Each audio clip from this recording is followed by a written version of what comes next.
मैं किस तरह कॉपी लूँ? मेरा सवाल है आप लोगों से, कौम से, मुझे बताएं मैं कैसे कॉपीज़ लूँ? अब हम आगे किस तरह अपनी कानूनी जो है अमल चलाएं? तो ये चंद बातें भी आपके सामने रखें। खान साहब भी हैरान, हम भी हैरान।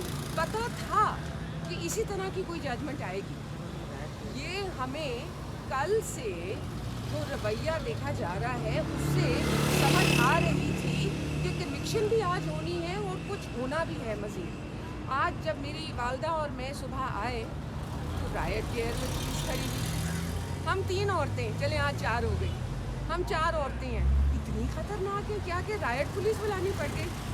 मुझे तो नहीं मालूम था मेरे में इतना ख़तरा है या इतने ख़तरे की गुंजाइश है, आज पता चल गया। तो आज जो है ना, दुख भी होता है, अफसोस भी होता है और हाँ हंसी भी आती है कि ना कानून रहा, ना अदल, ना इंसाफ, ना उसकी गुंजाइश, बस एक शौक ही रह गया इंसाफ का। लेकिन हम हाई कोर्ट में गए हैं, हम मज़ीद ज़रूरत पड़ेगी तो सुप्रीम कोर्ट में भी जाएंगे।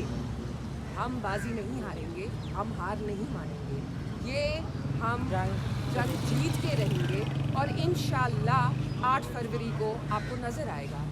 जाने से पहले एक ज़रूरी बात कहना चाहती हूँ जो कि खान साहब और शाह साहब ने कही है, मीडिया के जो भाई अंदर हैं उसको ऑलरेडी कह चुके हैं, उनके अल्फाज में भी दोहरा देती हूँ। जितने भी पीटीआई के वोटर्स हैं, सपोर्टर्स हैं, जो लोग मोहब्बत करते हैं पीटीआई से और अपने कप्तान और नायब कप्तान से, और मज़ीद जो लोग पाकिस्तान से मोहब्बत करते हैं, उनसे गुजारिश है पुरअमन रहिए। आपने कोई कानून हाथ में नहीं लेना, आपने एहतजाज भी नहीं करना, आपने कुछ नहीं करना। 8 फरवरी को आपने वोट डालना है पीटीआई के लिए, आपका एहतजाज ये आपका जवाब होगा 8 को वोट के जरिए।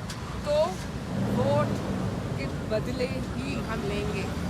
और जाते जाते आपको कहूँ, जुल्म और ना इंसाफी का बदला 8 फरवरी, यही जमहूरी तरीका है और इन्हीं जमहूरी तकाज़ों को हम इंशाअल्लाह पूरा करेंगे।